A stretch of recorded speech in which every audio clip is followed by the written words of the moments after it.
రండి ఒకటి చదువుకున్న వాక్యం. ఒకసారి ఎవరైనా 24, 25 వచనాలు చదువుతారా? 24.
దేనికోసం అంట?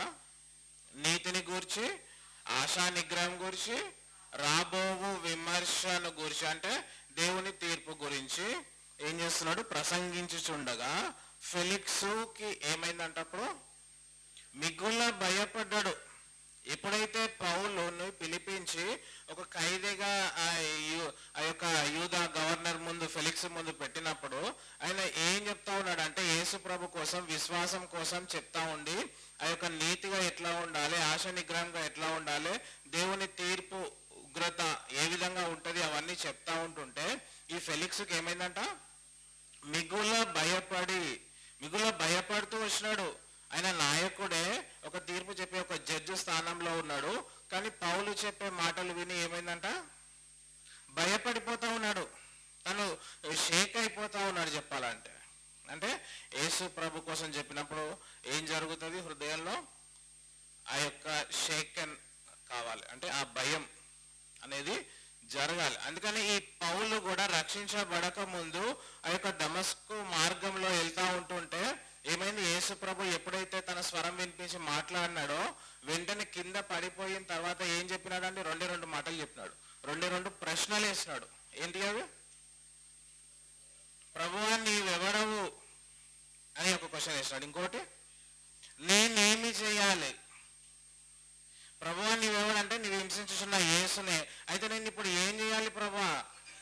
రక్షించబడాలి, యేసు ప్రభు యందు విశ్వాసం ఉంచాలి. అవన్నీ పౌలుకు చెప్పినప్పుడు ఆ క్వశ్చన్లకి ఆన్సర్ దొరికినాక ఇమీడియట్ రక్షించబడ్డాడు, దేవుని కోసము ప్రకటించడం ఆరంభించినాడు. అంతేకాకుండా అపోస్తలుల కార్యం 16వ అధ్యాయంలో ఉంటది. ఎవరి కోసం అంటే, ఒక ఖైదీ నాయకుడు ఉన్నాడు కదా, జైలు అధికారి ఉన్నాడు. అక్కడ పౌలు శీలలు జైలు లోపల ఉండి ప్రార్థన చేసినప్పుడు ఎప్పుడైతే ఆ బంధకాలన్నీ ఆ యొక్క ఏమంటారు, ఆ యొక్క జైలు ఉన్నటువంటి అవన్నీ కూడా తెంపబడి విడిపించబడతారో ఈ అధికారి ఏం చేస్తున్నాడంట?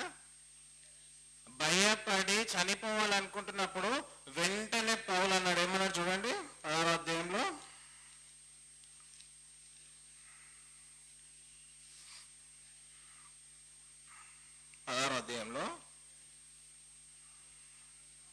చదవండి అన్నమాట.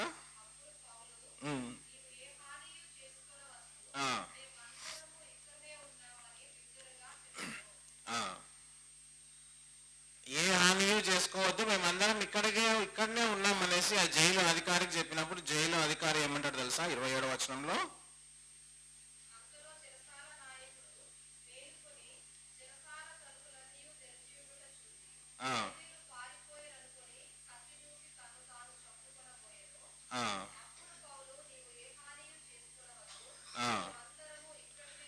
మేమందరం ఇక్కడ ఉన్నాం, ఏ హాని చేసుకోవద్దు అనేసి ఎప్పుడైతే పౌలు చెప్పినాడో వెంటనే జైలు అధికారి ఏమన్నాడు తెలుసా? రక్షణ పొందడానికి నేనేం చేయాలి అని ఒక క్వశ్చన్ వేసినాడు. రక్షణ పొందడానికి నేనేం చేయాలి అని ప్రశ్నిస్తూ వస్తాడు. ఇమీడియట్ జైలు అధికారి కూడా ఏమైనాడు? రక్షించబడ్డాడు. ఇక్కడ చూస్తే అపోజిలైన పౌలుకి దేవుడు ఎప్పుడైతే మాట్లాడుతూ వచ్చినాడో రక్షించబడుతూ వచ్చినాడు. అంటే ఆ యొక్క భయపడ్డాడు, మిగుల భయపడ్డారు, ఇమ్మీడియట్ రక్షించబడ్డాడు. జైలు అధికారి కూడా భయపడ్డాడు, చనిపోవాలనుకున్న వ్యక్తి రక్షించబడ్డాడు. కానీ ఈ ఫెలిక్స్ అనే వ్యక్తి మిగుల భయపడ్డాడు, కానీ ఎప్పుడైతే దేవుని వాక్యం ప్రకటించబడ్డాడో అప్పుడు మిగుల భయపడ్డాడు, కానీ రక్షణ తీర్మానం చేసుకోలేదు. రక్షణ తీర్మానం చేసుకోలేదు, అట్లాగే ఉన్నాడు. ఏమన్నాడు తెలుసా? ఒక మాట అన్నాడు. ఏమన్నాడు అంటే, చదవండి 26వ వచనమా.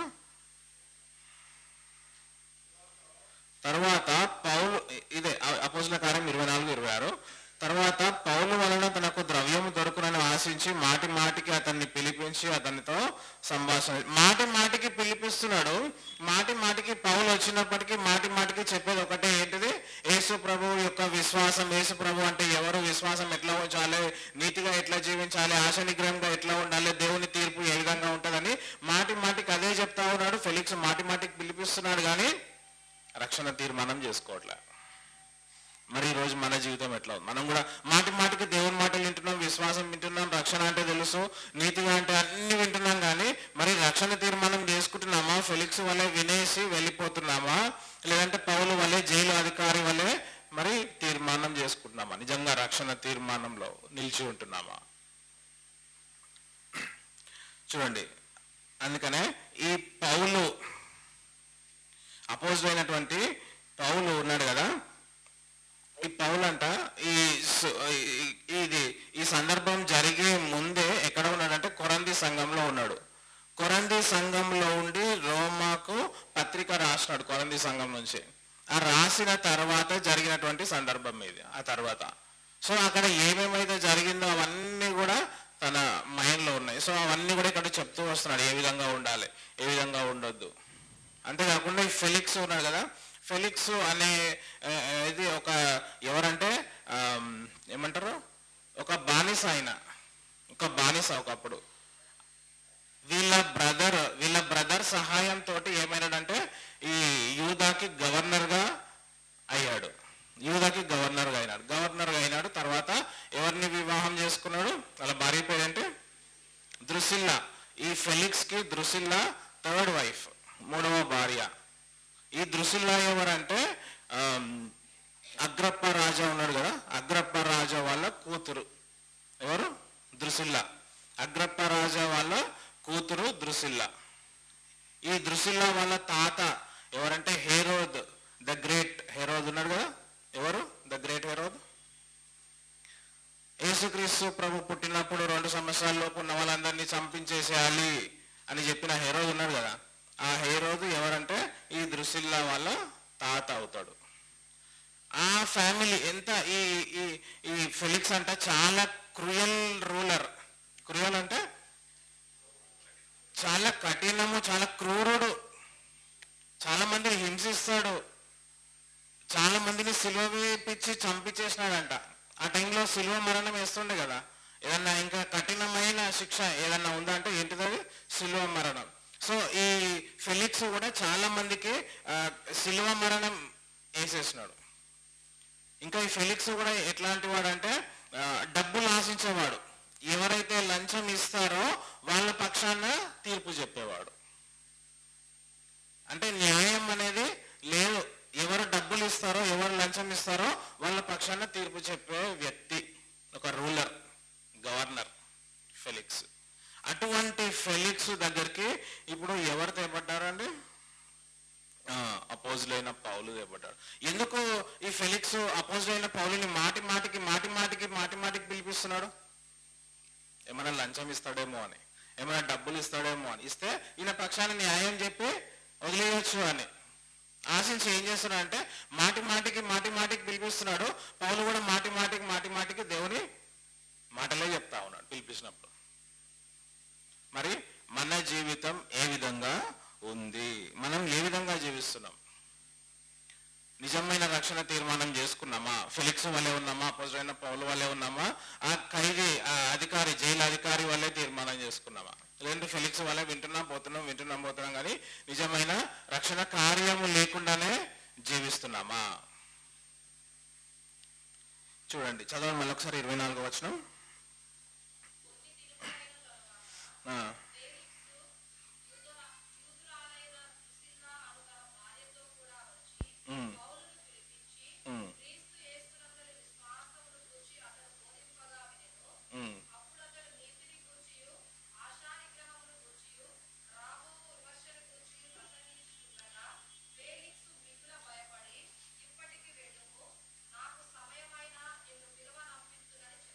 చాలండి. పౌలు ఏ తప్పు చేయలేదు, ఏ అన్యాయం చేయలేదు, ఎవరిని మోసం చేయలేదు. కానీ ఎక్కడున్నాడు ఇప్పుడు?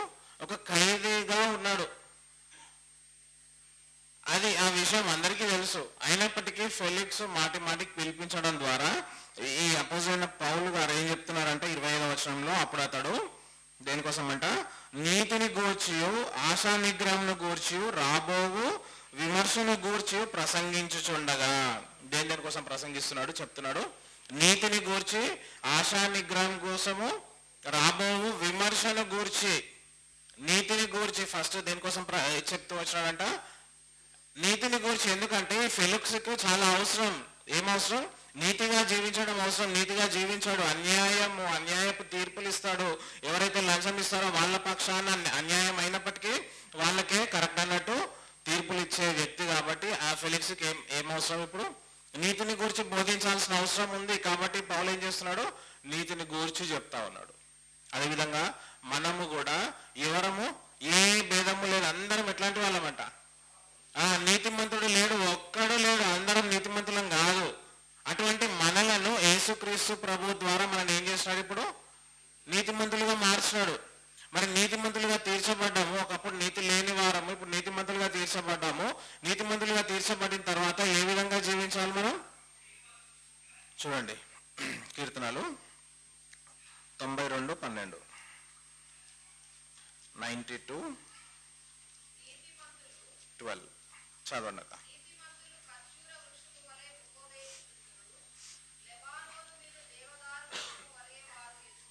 చాలా. నీతిమంతులు ఖర్జూర వృక్షము వలె మువ్వ వేయుదురు. నీతిమంతులు ఎట్లా జీవించాలంట? ఖర్జూర వృక్షము వలె మువ్వ వేసేవారుగా ఉండాలి. ఒకప్పుడు నీతిమంతులం కాదు, కానీ యేసుక్రీస్తు ప్రభు తన రక్తం కార్చి సిలువలో మరణించి మనల్ని ఏం చేసినాడు? నీతిమంతులుగా మార్చినాడు. ఇప్పుడు ఏమంటున్నాడు? నీతిమంతులుగా మార్చబడ్డ మనందరము ఎట్లుండాలంటే నీతిమంతులు ఖర్జూర వృక్షము వలె మువ్వ వేయుదురు. ఎట్లా జీవించాలంట? ఖర్జూర వృక్షం వలె జీవించాలంట. ఖర్జూర వృక్షం అంటే ఏంటిది చెప్తారా? తాటి చెట్టు అంటారు కదా, ఇంకో పేరు అదే కదా, సేమ్ అన్నా వేరా కాదా? డేట్స్ వస్తాయి. ఎక్కడ ఉంటాయి? ఈత చెట్టు. ఈత చెట్టు ఎక్కడ ఎక్కువ పెరుగుతాయి అవి? ఎక్కడ? ఇజ్రాయెల్ ఎడారిలో, మనకి గల్ఫ్ కంట్రీస్లో ఎక్కువ ఉంటాయి కదా. ఖర్జూర వృక్షాలు ఎక్కువ ఉంటాయి అక్కడ. ఖర్జూర వృక్షాలంట ఆ చెట్టు పెరుగుతుంది కదా, పెరిగినప్పుడు దానికంటూ ఒక ఏమంటారు మదర్ వేరు అనేది రూట్ ఉంటుంది కదా, అది స్ట్రాంగ్ రూట్ అనేది ఒకటి ఉండదంట. ఎట్లుంటాయంటే అన్ని చిన్న చిన్న రూట్స్ ఉంటాయి. ఇప్పుడు ఇవన్నీ కూడా ఒకే జాతికి చెందిన చెట్లు ఉండొచ్చు. ఏది ఖర్జూర వృక్షం కానీ, ఈత చెట్టు కానీ, తాటి చెట్టు కానీ, ఇవన్నీ ఒకే జాతికి చెందిన చెట్లు అని చెప్పవచ్చు. ఈ చెట్లను చూస్తే ఎట్లా ఉంటాయి అంటే రూట్స్ అన్ని చిన్నగా అక్కడక్కడ ఉంటాయి, అక్కడక్కడే దాని సరౌండింగ్స్ ఉంటాయి. ఆ ఆ చెట్టు సరౌండింగ్స్. ఎక్కడో లోపల నుంచి వేరు అనేది వీటికి ఉండదు. అబ్జర్వ్ చేస్తే లోపల నుంచి. అందుకనే చాలా మంది ఇంటి దగ్గర కూడా చెట్లను ఎక్కువ పెంచుకోము. ఎందుకని ఆ వేర్లు ఆ లోపల నుంచి వచ్చి బలంగా ఇంటి లోపలికి కూడా వచ్చేసి ఆ పునాదులను కూడా కదిలిస్తాయేమో అని దగ్గర పెట్టుకోం, కొంచెం బయట పెట్టుకుంటాం కావాలంటే చెట్లు పెంచుకోవడం. కానీ ఈ చెట్టు అట్లాంటిది కాదంట. ఇవి అట్లాంటివి పెద్ద వేరు ఏదైతే ఉంటుందో అట్లా పెద్దగా వేర్లు పెరిగాయి. అక్కడక్కడ దాని చుట్టూ మాత్రమే చిన్న చిన్న వేర్లు వేర్లు వేర్లు పెరుగుతాయి. అందుకని ఎప్పుడైనా పెద్ద తుఫాన్ వస్తే ఏమైతే ఫస్ట్ ఇట్లాంటి చెట్లు ఏమైతే పోతాయి కదా. అందుకని చిన్న చిన్న వేర్లే ఉంటాయి వాటికి. పెద్ద పెద్ద వేర్లు మదర్ వేర్ అంటారు, రూట్ అది ఉండదు. అట్లాగే నీతి మంతులు ఖర్జూర వృక్షం వలె మువ్వెయుదురు అంటే ఖర్జూర వృక్షం ఎట్లా ఉంటుందో అట్లా ఉండాలి. ఖర్జూర వృక్షం ఎట్లా ఉంటుంది అంటే దానికంటూ ఒక స్థిరమైనది ఇక్కడ మొత్తము పాతుకొని ఉండదు, అక్కడక్కడే ఉంటాయి. అట్లాగే మనం కూడా యేసు ప్రభు యందు విశ్వాసం వచ్చినాం, రక్షించబడ్డాం, నీతిమంతులుగా మార్చబడ్డాం. మనం కూడా ఈ లోకపు ఆశలలో ఈ లోకములో పాతుకొని పోయి ఉండొద్దు. దేవునిలో ఉండాలి. కానీ ఈ లోక సంబంధమైన విషయాలలో రూట్ ఏమైంది అట్లా పెంచుకుంటూ ఎక్కడెక్కడికో పోవద్దు. దేవునిలో ఉన్నాం, నీతిమంతులుగా మార్చబడ్డాం. ఇప్పుడు ఎట్లా ఉండాలంటే ఈ లోకము శాశ్వతం కాదు, ఆ నిత్య జీవం పరలోకం శాశ్వతం అని ఈ లోకంలోది ఎక్కువగా ఆశించకుండా ఉండడం మనకి నేర్పిస్తుంది ఖర్జూర వృక్షం. అంతేకాకుండా ఖర్జూర వృక్షం ఆ వృక్షంకు ఉండే పండ్లు తెంపుకోవాలన్నా కానీ అవి ఎట్లా ఉంటాయంటే వాటికి ఉన్నటువంటి దానికంతా కూడా ముళ్ళులు ఉంటాయి, కుచ్చుకుంటాయి. మనము ఎప్పుడైతే పట్టుకోవడానికి ట్రై చేస్తామో, ఎక్కడానికి ట్రై చేస్తామో ఎక్కలేము.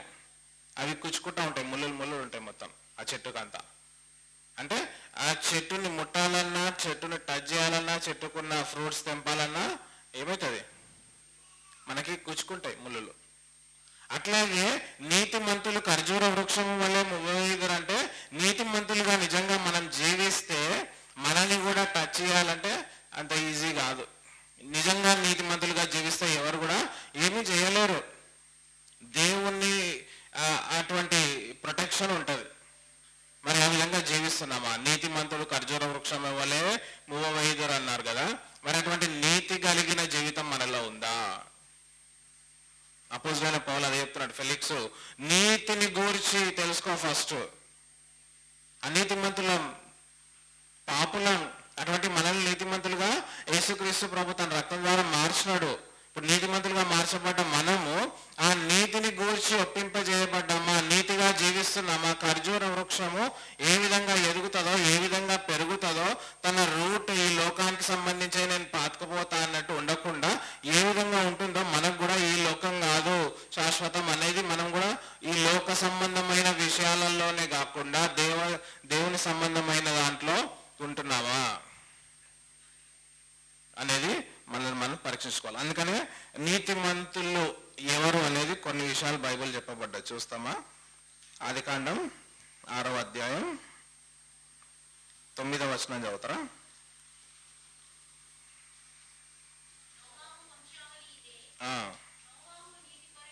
నోవాహు నీతిపరుడు. ఎవరంట నోవాహు? నీతిపరుడు. ఇంకెవరి కోసం ఉంది చూడండి, 2 పేతురు 2:8, 2 Peter 2:8.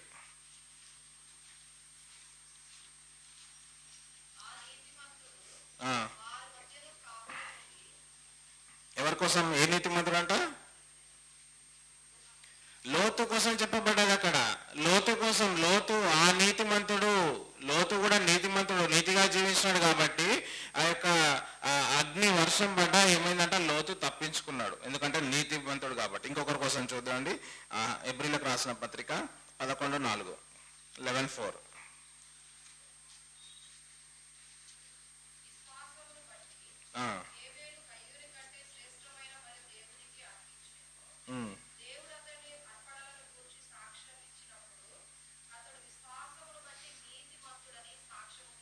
ఎవరు నీతిమంతుడు అని సాక్ష్యం పొందినారు? హేబేలు నీతిమంతుడు. ఇంకొకరు చూడండి, మత్తయి వార్త 1:19, 1:19.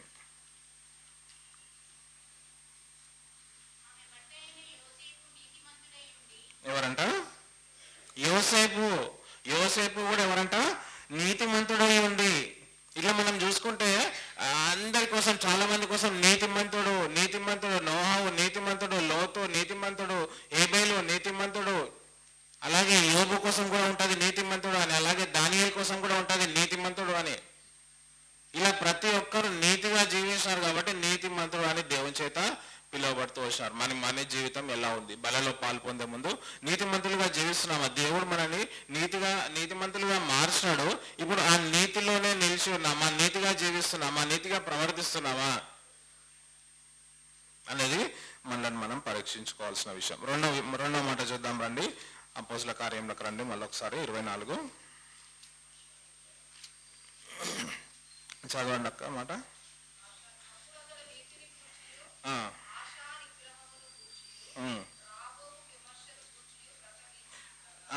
దేనికోసం అంట? సెకండ్, ఆశా నిగ్రహం గురించి. ఆశా నిగ్రహం అంటే సెల్ఫ్ కంట్రోల్. ఆశా నిగ్రహం గురించి బోధిస్తున్నాడు. ఈ యొక్క ఫెలిక్స్ ఉన్నాడు కదా, ఫెలిక్స్ కి ఆశా నిగ్రహం లేదు, సెల్ఫ్ కంట్రోల్ లేదు. తను ఇష్టానుసారంగా పాపం చేస్తా ఉన్నాడు, ఇష్టానుసారంగా లంచాలు తీసుకుంటా ఉన్నాడు, ఇష్టానుసారమైన జీవితం ఉంది. కాబట్టి ఆ పౌలు గారు ఆ యొక్క ఫెలిక్స్ కి ఆ మాటలు అవసరం అని ఏం చెప్తున్నాడు? ఆశా నిగ్రహం కోసం బోధిస్తా ఉన్నాడు. ఆశా నిగ్రహం కోసం. మరి మనల్ని మనం పరీక్షించుకుంటే మనలో కూడా ఆ ఆశా నిగ్రహం, సెల్ఫ్ కంట్రోల్ అనేది ఎంతవరకు ఉంది? ఎంతవరకు కంట్రోల్గా ఉంటున్నాం? ఒక మాట ఉంటుంది చూడండి, సామెతల్లో 25:28 వచనం.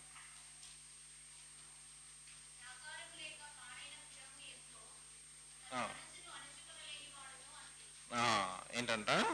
ప్రాకారము లేక పాడైన పురము ఎంతో, తన మనస్సును అణుచుకోలేని వాడు అంతే. Self control. మన మనస్సును మనము అణుచుకోలేకపోతే అది వేస్ట్ అంట దేవుని దృష్టిలో. ఆశా నిగ్రహం లేకపోతే, ఆ సెల్ఫ్ కంట్రోల్ అనేది లేకపోతే వేస్టే. దేవుడు అదే మాట్లాడుతున్నాడు. మరి ఎంతవరకు మనము ఈ యొక్క ఆశా నిగ్రహం కలిసి మన మనస్సును మనం అణుచుకొని జీవించగలుగుతున్నాం అనేది పరీక్షించుకోవాలి. సంసోను ఉన్నాడు, తను ఆశా నిగ్రహం లేదు. దేవుడు పిలిచింది సంసోనును ఏర్పాటు చేసుకున్నది దేనికోసం అండి? దేనికోసము? ఇజ్రాయేలీలతో యుద్ధం చేయడానికి, మన ఫిలిష్తీయులతో యుద్ధం చేయడానికి సంసోనును దేవుడు ఏర్పాటు చేసుకున్నాడు. అటువంటి ఫిలిష్తీయులతో యుద్ధం చేయాల్సింది పోయి ఫిలిష్తీయులతో కలిసిపోయి అందులో ఉన్న ఒక ఆమెను ఏం చేసుకున్నాడు? పెళ్లి చేసుకొని పాపం చేశాడు. సెల్ఫ్ కంట్రోల్ లేదు. మరి మన జీవితంలో మనం ఎంతవరకు ఆశా నిగ్రహం కలిగి జీవిస్తున్నాం? ఇంకొక మాట చూద్దామా రండి. హెబ్రీలకు రాసిన పత్రికలో 12:11. హెబ్రీస్ 12:11 చదవండి.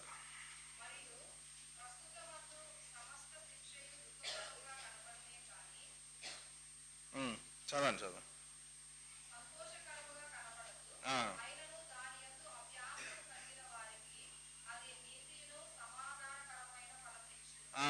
ఏంటంట? ప్రస్తుతమందు సమస్త శిక్షయు దుఃఖకరంగా కనబడునే గాని సంతోషకరంగా కనబడదు, అయినను దాని యందు అభ్యాసం కలిగిన వారికి అది నీతి అను సమాధానకరమైన. ఎట్లా ఏం చేయాలంట? ఈ సెల్ఫ్ కంట్రోల్, ఆశా నిగ్రహం కావాలంటే ఏం చేయాలంట తెలుసా? అభ్యాసం కలిగి ఉండాలంట. ఏంటంట? దాని యందు అభ్యాసం కలిగిన వారికి. ఎప్పుడైతే మనం అభ్యాసం అంటే ప్రాక్టీస్, అందుకని ప్రాక్టీస్ ఏం చేస్తుంది? Makes man perfect. మనం పర్ఫెక్ట్ అవ్వాలి, ఆశా నిగ్రహం కలిగి సెల్ఫ్ కంట్రోల్ పూర్తిగా ఉండాలంటే అది బై బర్త్ న్యాచురల్ గా వచ్చేది కాదు. ఎట్లా వస్తుంది? అది ఎప్పుడైతే మనం ప్రాక్టీస్ చేస్తామో అప్పుడే మనకి వస్తుంది. అభ్యాసము చేసిన వారికి అది నీతి సమాధానకరమైన ఫలం ఇచ్చును. ప్రాక్టీస్ చేయాలి. Practice day by day, everyday ఈ వరల్డ్ తో ఏంది? పోరాటమే. దాంట్లో మనం ఏం చేయాలి? ఎవ్రీడే ప్రాక్టీస్ చేయడం. ఎంతవరకు ప్రాక్టీస్ చేస్తున్నాం, ఎంతవరకు అభ్యాసం చేస్తున్నాం అనేది ముఖ్యం. దేనిపైన మనకి కంట్రోల్ అవసరము, దేనిపైన కంట్రోల్ అవసరం అనేది 3 విషయాలు చెప్తా చూడండి. 2 Corinthians 10:5 10వ అధ్యాయం 5వ వచనం.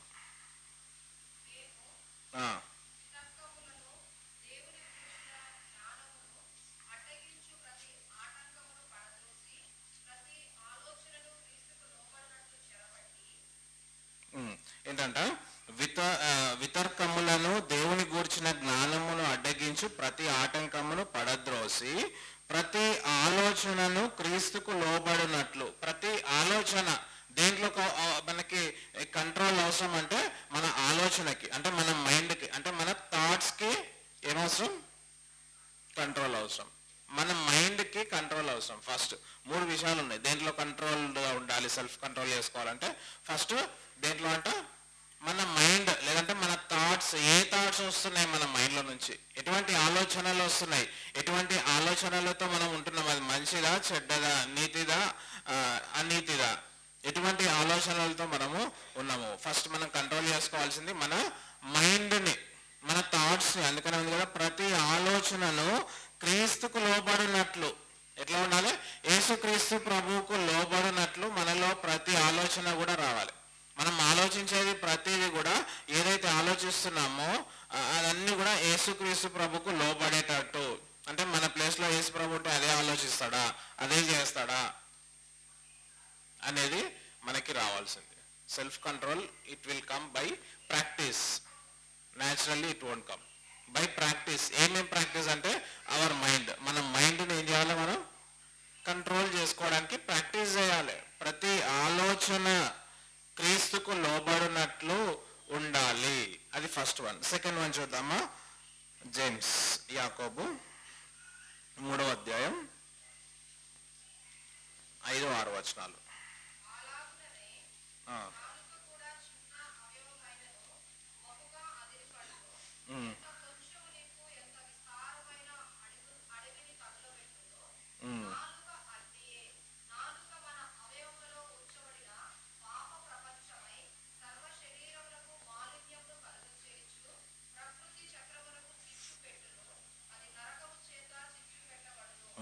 ఏంటంటే ఇది ఏం చిచ్చు పెడుతుంది? మన నాలుకనే. Second control. ఫస్ట్ మనం దేంట్లో కంట్రోల్ అంటే మన మైండ్ని కంట్రోల్ చేసుకోవడానికి we have to practice. Second మన నాలుకనే అంట. చూడండి, అలాగే నాలుక కూడా చిన్న అవయవమైనను బహుగా అదిరిపడును, ఎంత కొంచెము నిప్పు ఎంత విస్తారమైన. అడవి తగలబెట్టాలంటే ఎంత పెద్ద మంట వస్తుందో అంత పెద్ద నిప్పు స్టార్ట్ చేయాలా? ఒక చిన్న అగ్గిపుల్ల గీసి ఇట్లా వేసేస్తే అయిపోయా, మొత్తం అడవి అంతా కూడా కాలిపోతుంది. అట్లాగే మన బాడీలో నాలుక కూడా చాలా చిన్న పాటే అంట. కానీ ఈ చిన్న పాట ఏం చేస్తుందంట? నాలుక మనుషుల్ని తగలబెట్టేస్తుందంట. మనుషులనే తగలబెడుతుంది. కాబట్టి we have to control our tongue. మన నాలుకని మనం ఏం చేయాలి? కంట్రోల్ చేసుకోవడానికి వీ హ్యావ్ టు ప్రాక్టీస్. అది న్యాచురల్గా రాదు. బట్ యేసుక్రీస్తు ప్రభువులో తిరిగి జన్మించిన బిడ్డలుగా మనం ఏం చేయాలంటే we have to practice everyday. ప్రతిరోజు ఏం చేయాలి? ప్రాక్టీస్ చేస్తూ ఉండాలి. నాలుక అగ్నియే. నాలుక మన అవయంలో ఉంచబడిన పాప ప్రపంచమై సర్వ శరీరమునకు మాలిన్యం కలుగజేయచ్చు, ప్రకృతి చక్రమునకు చిచ్చుపెట్టును. కాబట్టి సెకండ్ దేంట్లో ఉండాలంట? చూడండి, కీర్తనలు 14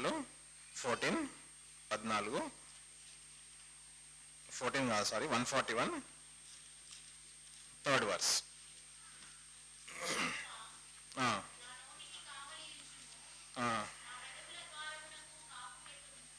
మళ్ళీ ఒకసారి అవుతారా?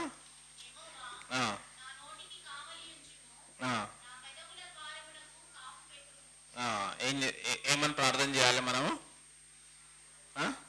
యెహోవా నా నోటికి కావలి ఉంచుము, నా పెదవుల ద్వారమునకు కాపు పెట్టుము. నా నోటికి కావలి ఉంచుము అనేసి మనం ఏం చేయాలి? ప్రార్థన చేయాలి. లేదంటే మనకి అవుట్ ఆఫ్ కంట్రోల్లో వెళ్ళిపోతుంది. మన నోరు ఏం చేస్తుంది? నాలుక అవుట్ ఆఫ్ కంట్రోల్లో వెళ్ళిపోయి లేని పని మాట్లాడి ఇంకెక్కువగా చిచ్చు పెట్టేస్తుంది. కాబట్టి మనం ప్రాక్టీస్ చేయాల్సింది మన మైండ్ని కంట్రోల్లో ఉంచుకోవడానికి. సెకండ్ మన నాలుకని కంట్రోల్లో ఉంచుకోవడానికి ప్రాక్టీస్ చేయాలి. మూడోది చివరిది ఇంకోటి చూద్దామా? దేనికోసం చెప్తున్నా ఇవన్నీ నేను? ఆశా నిగ్రహము. అపోజిలైనటువంటి పౌలు ఫెలిక్స్కు చెప్తూ 3 విషయాలు చెప్పినాడు. ఒకటి, నీతిని గూర్చి ఒప్పింపజేస్తున్నాడు. రెండోది, ఆశా నిగ్రహం కోసం ఒప్పింపజేస్తున్నాడు. మూడోది, దేవుని తీర్పు గురించి ఒప్పింపజేస్తున్నాడు. సో మొదటిది చూసినాము, నీతిని గూర్చి. నీతిమంతుడు లేడు, ఒక్కడు లేడు. అయినప్పటికీ యేసుక్రీస్తు ప్రభు రక్తం ద్వారా కడగబడి నీతిమంతులుగా మార్చబడ్డాం. ఇప్పుడు నీతిగా జీవించాలి. ఏ విధంగా నీతిగా జీవించాలంటే, నీతిమంతులు ఖర్జూర వృక్షం వలె మువ్వవేయుదురు అని వాక్యం ఉంది. కాబట్టి ఖర్జూర వృక్షం ఏ విధంగా జీవిస్తుందో కొన్ని ఎగ్జాంపుల్ చూసినాం. అది మొత్తం పాతుకొని పోదు. ఇక ఈ భూమి నాదే, ఈ ప్రపంచం నాదే అని పాతుకొని పోకుండా పైనే ఉంటాయి వేర్లన్నీ. అట్లాగే మనం కూడా మొత్తము ఈ లోక సంబంధమైన ఏమంటారు పనులలో, లోక సంబంధమైనటువంటి పాపంలో మునిగిపోయి ఇక్కడ ఇదే ప్రపంచం అని అనుకొని ఉండడానికి వీలు లేదు. దేవుడు మనల్ని రక్షించినాడు కాబట్టి మనం ఎట్లుండాలి? ఈ లోకానికి పైనే ఉండాలి, దేవునిలో స్థిరంగా ఉండాలి. రెండోది చూసినామా, ఆ చెట్టు ఎక్కాలంటే ముళ్ళు అన్ని కుచ్చుకుంటాయి. నీతిమంతులుగా నిజంగా జీవిస్తే మనల్ని కూడా ఎవరు కూడా టచ్ కూడా చేయలేరు. అట్లా ఉంటుంది. అంత నీతిగా జీవించాలి. రెండోది చూసినాం, ఆశా నిగ్రహము. ఆశా నిగ్రహముకి ఫెలిక్స్కి ఆశా నిగ్రహము లేదు. ఇష్టం వచ్చినట్టు పాపం చేస్తున్నాడు. 2 భార్యలను మార్చి 3వ ఆమెను చేసుకుంటూ వచ్చినాడు. మళ్ళీ అన్యాయంగా ఏం చేస్తున్నాడు? అన్యాయమైన తీర్పులు ఇస్తున్నాడు, లంచాలు పుచ్చుకుంటున్నాడు. కాబట్టి ఏం చెప్తున్నాడు? ఆశా నిగ్రహం కలిగి జీవించాలి. దేంట్లో ఆశా నిగ్రహం? ఇది మన బై బర్త్ వచ్చేది కాదు. It will come by practice. దేంట్లో అంట, ఒకటి మన థాట్స్, మన మైండ్ పైన మనకి ఆశా నిగ్రహం అవసరం. రెండోది చూసినాము, మన టంగ్, నాలుక పైన ఆశా నిగ్రహం అవసరం. మూడోది రండి, 2 పీటర్ 2 పేతురు 1వ అధ్యాయం 5వ వచనం. 2 పీటర్ చదవండి.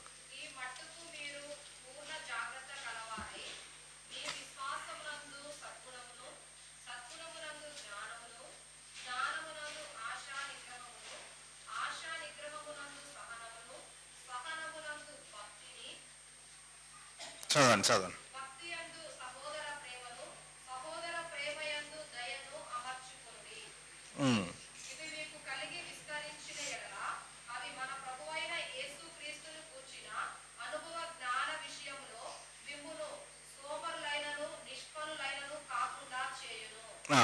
ఇక్కడ చూస్తున్నాం, చాలు. ఇక్కడ చూస్తున్నాం కదా, ఈ హేతువు చేత మీ మట్టుకు మీరు పూర్ణ జాగ్రత్త గలవారై మీ విశ్వాసమునందు సద్గుణం ఉండాలంట, సద్గుణమందు జ్ఞానం అంట, జ్ఞానమునందు ఆశా నిగ్రహము, ఆశా నిగ్రహమందు సహనము, సహనమునందు భక్తి ఉండాలి, భక్తి అందు సహోదర ప్రేమ, సహోదర ప్రేమ యందు దయను అమర్చుకొనుడి. అంటే ఒకటి నుంచి ఒకటి వస్తున్నాయి. ఇది ఏంటంటే మనకి దేంట్లో డిసిప్లిన్ అవసరం అంటే మన క్యారెక్టర్లో డిసిప్లిన్ అవసరం. మూడోది, దేంట్లో మనకి కంట్రోల్ అవసరం అంటే మన క్యారెక్టర్లో, లేదంటే మన బాడీలో అని చెప్పొచ్చు. క్యారెక్టర్కి ఇంకొకటి ఏమని చెప్పొచ్చు అంటే మన బాడీ పైన మనకి ఏమవసరం? ఆశా నిగ్రహం, కంట్రోల్ అనేది అవసరం. ఇక్కడ చూడండి ఎట్లా వస్తుంది అటువంటి గుణాలు అంటే ఒకటి నుంచి ఒకటి ఇంటర్లింక్ అయినాయి.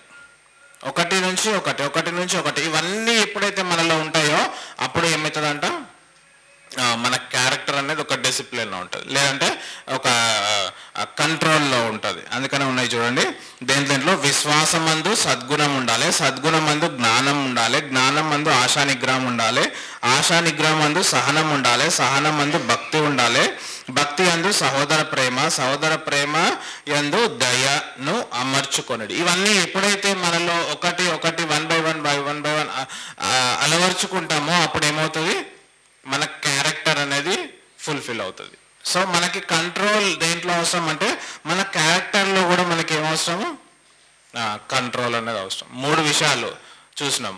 ఆశా నిగ్రహము, ఒకటి మన మైండ్ పైన మనకి ఆశా నిగ్రహం ఉండాలంటే మన ఆలోచనలు, మన థాట్స్ పైన మనకి ఆశా నిగ్రహం అవసరం. రెండోది మన టంగ్, నాలుక పైన మనకి కంట్రోల్ అవసరం. మూడోది మన బాడీ పైన లేదంటే మన క్యారెక్టర్ పైన మనకి కంట్రోల్ అనేది అవసరం. 3 విషయాలు. అది చూడండి. ఇంకొక మాట రండి, అపోస్తలుల కార్యములు 24వ అధ్యాయంలో 3వది ఏంటంట?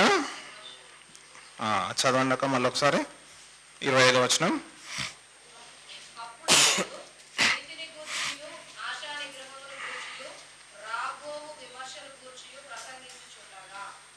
దేనికోసం ప్రసంగిస్తున్నాడు? మూడోది, రాబో విమర్శను గూర్చి ప్రసంగిస్తున్నాడు. చెప్తా ఉన్నాడు అపోస్తలుడైన పౌలు ఫెలిక్స్కి, ఇగో ఫెలిక్స్ జ్ఞాపకం ఉంచుకో, రాబోయే విమర్శ ఉంది, రాబోయే దేవుని తీర్పు ఉంది.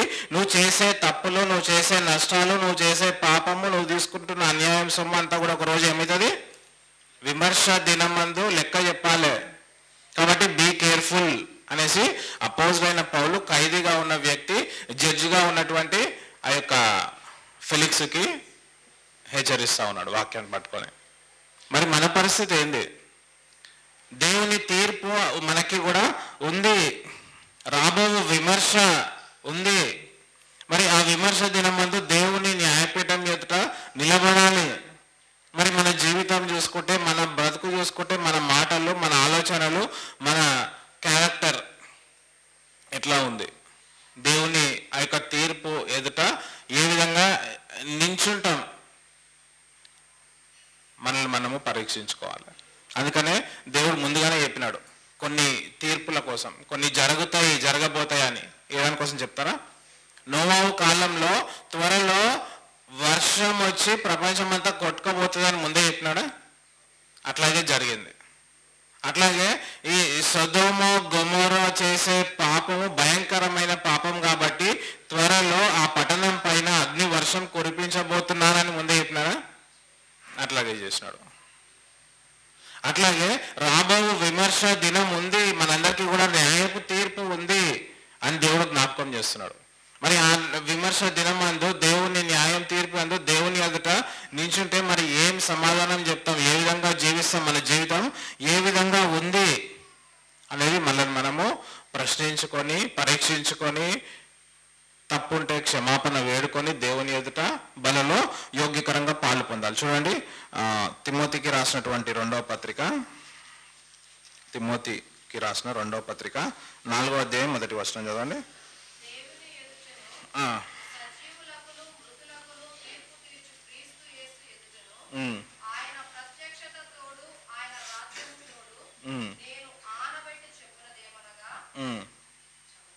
దేవుని ఎదుటను సజీవులకును మృతులకును తీర్పు తీర్చు క్రీస్తు యేసు ఎదుటను. ఎవరికంట? సజీవులకు మృతులకు కూడా తీర్పు తీర్చే యేసుక్రీస్తు ప్రభు ఎదుట నిల్చోబోతున్నాం. ఇంకొక మాట, యోహాను సువార్త 5వ అధ్యాయం 27వ వచనం.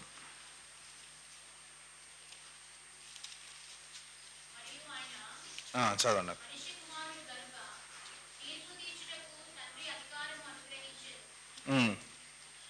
ఎవరంట? ఆయన మనుష్య కుమారుడు కనుక తీర్పు తీర్చుటకు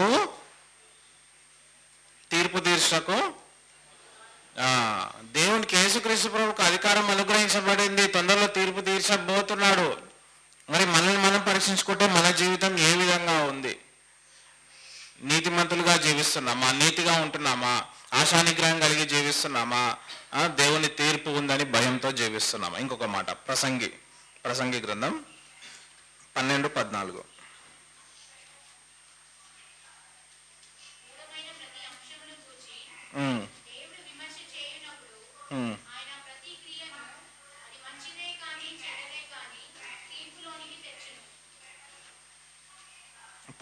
వచనము అదే కదా, గూఢమైన ప్రతి అంశమును గూర్చి దేవుడు విమర్శ చేయనప్పుడు, విమర్శ దినమందు దేవుడు విమర్శ చేయనప్పుడు ప్రతి క్రియను, అది మంచిదే కానీ చెడ్డదే కానీ ఏం చేస్తాడంట?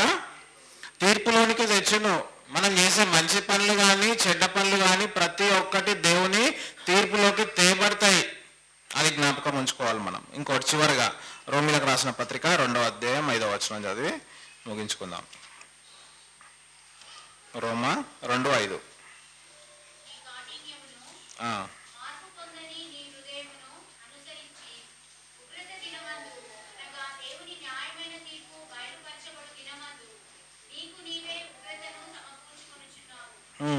ఏమంట? నీ కాఠిన్యాన్ని బట్టి తీర్పు పొందని నీ హృదయమును అనుసరించి గూర్చి ఉగ్రత దినమందు, అంటే దేవుని న్యాయమైన తీర్పు బయలుపరచబడు దినమందు ఏం చేస్తున్నావంట? నీకు నీవే ఉగ్రతను సమకూర్చుకొనిచున్నావు. ఏం చేస్తున్నాం? ఉగ్రత ఎట్లా వస్తుంది? మనకి మనమే ఉగ్రతను తెచ్చుకుంటున్నామంట, కొని తెచ్చుకుంటున్నాం. ఎందుకు? మన హృదయ కాఠిన్యాన్ని బట్టి, మనము దేవుని ఎదుట ఒప్పుకోకుండా అట్లాగే ఉంటున్న దాన్ని బట్టి ఏమవుతుందంట? ఒకరోజు తీర్పులోకి తేబడితే మనకే లెక్క అప్పచెప్పాలి. జ్ఞాపకం ఉంచుకుందాం. ఫెలిక్స్ ఎదుట పౌలు తేబడ్డాడు. పౌలు చెప్తా ఉన్నాడు, దేవుని వాక్యం చెప్తున్నాడు, విశ్వాసం కోసం చెప్తా ఉన్నాడు. ఆయన షేక్ అయిపోయినాడు. ఫెలిక్స్, ద్రుసిల్లా భయపడిపోయినారు, మిగుల్లో భయపడి. మరి దేవుని వాక్యం అంటే మిగుల్లో భయం ఉందా? భయంతో ఉంటున్నామా? లేదు, ఏదో లైట్ ఎప్పుడు వినే వాక్యమే, ఎక్కడ వినే వాక్యమే, ఎక్కడ పోయినా వాక్యం ఉంటుంది కాబట్టి మనం అట్లా విని అట్లా వదిలేస్తున్నామా? ఆ వాక్య ప్రకారం నడుచుకుంటున్నామా, జీవిస్తున్నామా? నిజమైన రక్షణ తీర్మానం అపోజిట్ పౌలు లేదంటే ఆ యొక్క జైలు అధికారి తీసుకున్నట్టు తీసుకుంటున్నామా? లేదంటే ఫెలిక్స్ వలె వినేసి వదిలేస్తున్నామా? మళ్ళీ పంపిస్తున్నాడంటే మళ్ళీ పిలుస్తున్నాడు, మళ్ళీ పిలుస్తున్నాడు పౌలుని. ఎందుకు? ఏమన్నా ద్రవ్యము దొరుకునేమో అని. చూడండి, చదవడం అన్నమాట. అపోస్తలుల కార్యంలో 24 చదవండి, 26వ వచనం నుంచి 26, 27.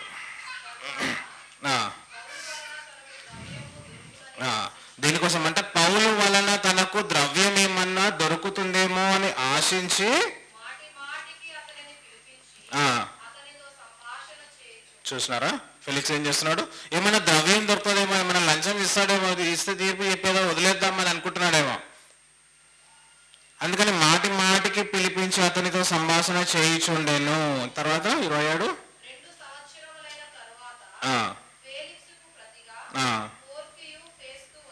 2 సంవత్సరాలు అట్లా చేస్తున్నాడు. 2 years కూడా పౌలుని పిలిపిస్తున్నాడు, మళ్ళీ పంపిస్తున్నాడు, మళ్ళీ పిలిపిస్తున్నాడు, మళ్ళీ పంపిస్తున్నాడు. ఇంకా చివరికి ఆయన టర్మ్ అయిపోయింది, గవర్నర్గా ఉండే టర్మ్ అయిపోయి 2 years అయిపోయినాక మళ్ళీ ఎవరు వచ్చినారంట? ఫెలిక్స్కి ప్రతిగా పోర్కియు ఫేస్తూ వచ్చాను, మీరు వాళ్ళు వచ్చారు. అంటే ఈ 2 years కూడా ఏమైనా దొరుకుతుందేమో అని ఆశించి పిలిపిస్తున్నాడు, కానీ న్యాయమైన తీర్పు తీర్చలేకపోయినాడు. దేవుని కోసం అంతగా వింటూ వచ్చినాడు, కానీ ఎక్కడ కూడా ఒప్పుకోలేడు. తర్వాత ఏం జరిగింది? అప్పుడు ఫెలిక్స్ యూదుల చేత మంచివాడని అనిపించుకునవలెనని కోరి పౌలును బంధకములలోనే విడిచిపెట్టిపోయాను. చూస్తారా? 2 years అయిపోయింది, తన టైం అయిపోయి వెళ్ళిపోతున్నాడు. ఇంకా యూదుల ప్రజలందరి చేత మంచివాడు అనిపించుకోవాలని ఏం చేశాడంట? పౌలుని బంధకములను విడిచిపెట్టి వెళ్ళిపోయినాడట. మరి మన జీవితం ఎట్లా ఉంది? రండి పరీక్షించుకుందాం. అందుకనే మనం బండి లేదంటే కార్ డ్రైవ్ చేసినప్పుడు పెట్రోల్ తక్కువైంది అనుకో, ఏం చూపిస్తుంది? ఒక ఇండికేటర్ వస్తుంది. ఏమిటి? పెట్రోల్ తక్కువైంది అని ఒక చిన్నది పెట్రోల్ సింబల్ ఉండి ఒక ఇండికేటర్ వస్తుంది. అంటే దాని అర్థమైంది, ముందుగానే మనకి ఆ బండి ఏం చూపిస్తుంది? ఇండికేషన్ చెప్తుంది. ఏమని?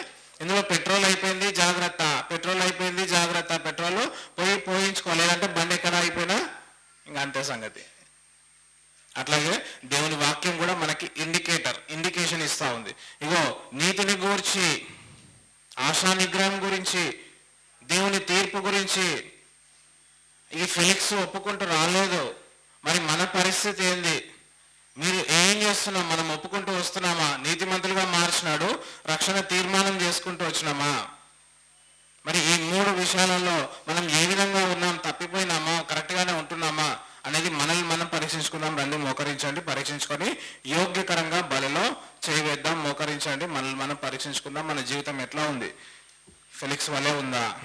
పౌలు వలే ఉందా? జైలు అధికారి వలే నిజమైన రక్షణ పొందడానికి నేను ఏం చేయాలి అని అడుగుతూ వచ్చినట్టు నిజంగా ఆ విధంగా చెప్తూ వస్తున్నామా? ఏ విధంగా జీవిస్తున్నాం? ఈ యొక్క పౌలు ఫెలిక్స్కి చెప్తా వస్తున్నాడు నీతిని గూర్చి. మరి నీతిమంతులు ఖర్జూర వృక్షం వల్లే మూవ వేస్తారు కదా. మరి నీతిమంతులుగా మనల్ని మార్చినాడు దేవుడు, ఖర్జూర వృక్షం వల్లే మూవ వేస్తున్నామా? లేదు ఇంకా అనీతిమంతులుగానే జీవిస్తున్నామా? ఇష్టానుసారమైన బ్రతికే ఉందా? పాపపు బ్రతికే ఉందా?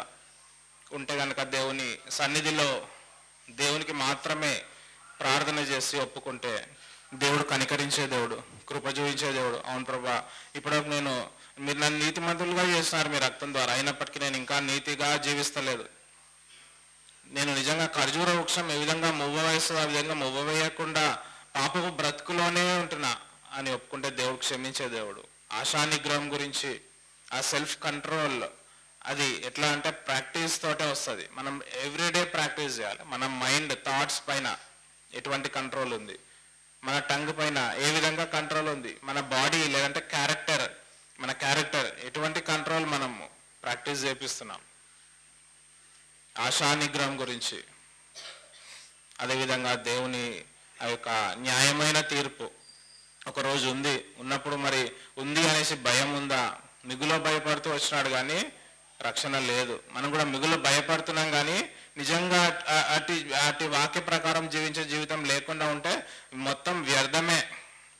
పరీక్షించుకుందాం, ఎటువంటి జీవితంలో మనము ఉంటున్నాం. ఫెలిక్స్ వల్లే ఉంటున్నామా? పౌలు వల్లే ఉంటున్నామా? ఆ యొక్క అధికారి వల్లే, జైలు అధికారి వల్లే ఉంటున్నామా? నీతిని గూర్చి, ఆశానిగ్రహం గురించి, దేవుని తీర్పు గురించి ఒప్పింపజేయబడుతున్నామా? అటు జీవితం ఉందా లేదా పరీక్షించుకొని యోగ్యకరంగా బల్లో చేయడానికి దేవుడు సాయం చేయను గాక.